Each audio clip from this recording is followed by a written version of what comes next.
how many people cooking here? Everyone does, right? Except the children. And imagine an oven. And you have your nice sort of tray with your ingredients. You're gonna make a cake. And you're gonna make a cake. And it's just wonderful. This is the wonderful cake. And you have your little tray.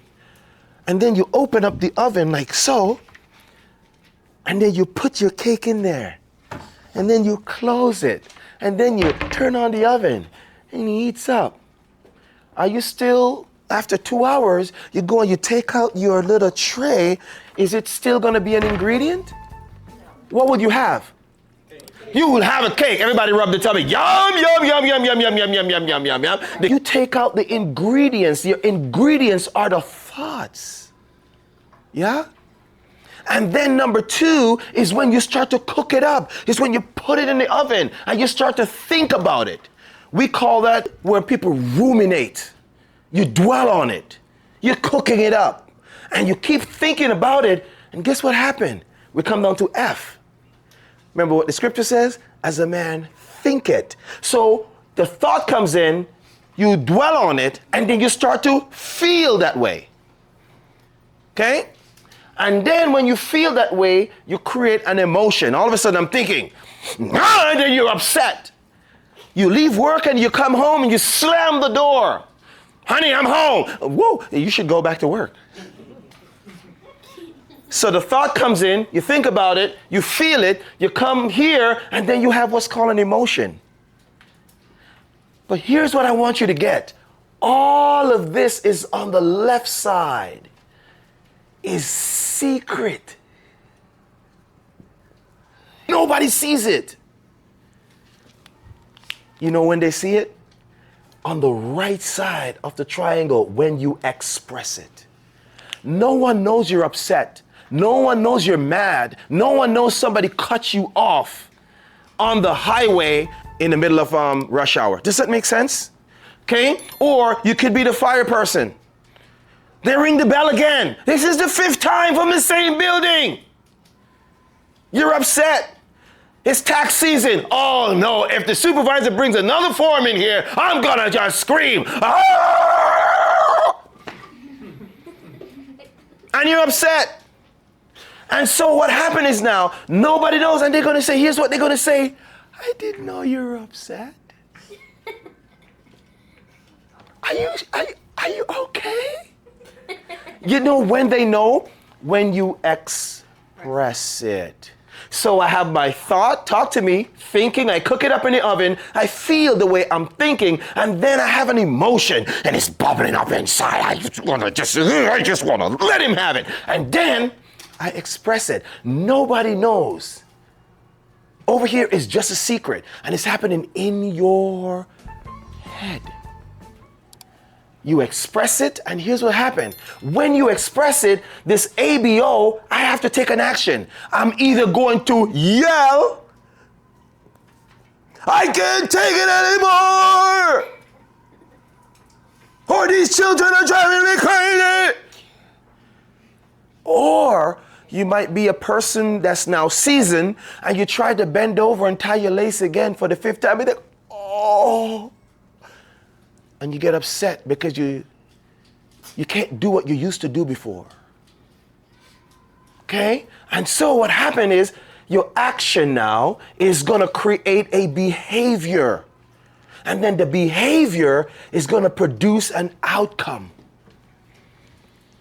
The outcome, we call that a lived experience.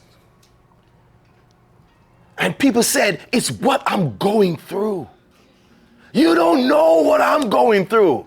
If you try to talk to somebody that's stressed, you don't know when the boss comes in and says, I need to get that report from you. I've asked you like last week, and it's been 4 weeks now, and I still haven't gotten it. I just need it. I just need it.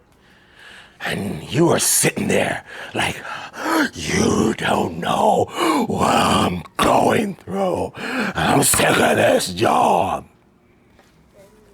Or the children will say the same thing. They may come home from school and they'll be like, Mommy, Mommy, Mommy. Then one day they come home. How are you, Joshua? Don't want to talk about it. Don't want to talk about it. I'm going to my room. They slam the door. Bam! You don't know that somebody's beating up on little Johnny. That's a stress. And all of a sudden, you have to take a day off tomorrow from work so you can go and speak to the VP. But when you got there, wait a minute, there's a whole line. 20 other parents are visiting because they are dealing with that stress. Do you see how that stress works? And so from one thing lead to another, stress is interconnected just like your thinking. What I want you to get out of this is, you see he has a camera there? There's a lens on it.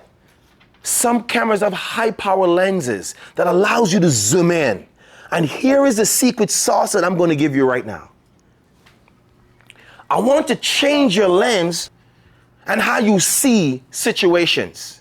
So if I have a high power lens, a zoom lens, that means I should be able to see far.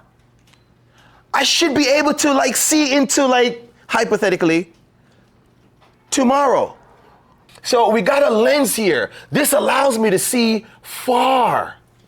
Okay? But then I may have a wide angle lens that allows me to pick up more things. But I can't see far. So when we think about our stress, how we see the situation determines how we interpret it. Two people can see the same thing. Quick story. Man, I got my Picasso drawing right here. Nobody better not tell me that ain't the most amazing pair of slippers you've seen right there. That's beautiful. Woo, I love it. Two guys were working for this company. True story. And they sent them to, let's say, a third world country, right? And they said, okay, fine, I want you to go over there. They make shoes. He said, I want you to think about what kind of business can we do in that country. One guy come back and said, we can't do anything. People just wear barefoot. There's nothing. There's no business. No business. They don't wear shoes. Why would you even want to go over there and do business anyway? They just wear barefoot. The other guy comes back. He said, you know what? They are barefoot. They don't wear our fancy hush puppies because they might not be able to afford it. But guess what we can do? I think we can supply sandals. And so one came back, $1 billion, hypothetically speaking, new account in a third world country, but the other one came back and said, miserable. Everyone's miserable there. How you see the situation makes a difference in how you interpret the thought that comes in. And when you think about it, it can also change your feeling, change your emotion, change your expression, change your action, change your behavior, change your outcome, change your lived experience. Give yourself a hand right there. But you're asking me, Andrew, come on, what does the lens have to do with anything? So here's what's happening. Inside a picture, and I'm about to wrap up, inside a big picture, and guess what? Everybody do like this, do like this. You're not gonna look as ugly and as weird as me, but do one of these, ready, and? So that's the big picture, but inside the big picture are little pixels that make up the big picture. If I am close with a wide angle and I can see more of the big picture, someone who's up here might not see all of the picture. They might only see this much, but they can see farther. So whatever I see in my lens, I capture this picture, and that becomes my reality. So I capture a picture like a scene, and that's what I see. Is that all? Whatever picture I see becomes my lived experience. It's because of the outcome, the behavior, the action. So here is my process now. I can reverse this.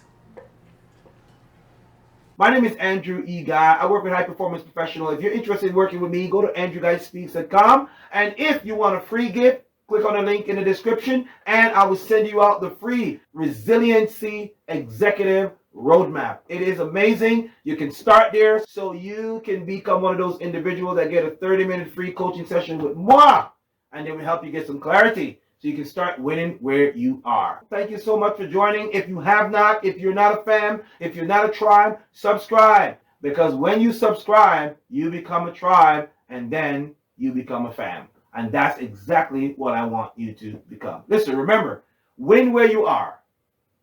Don't wait to become.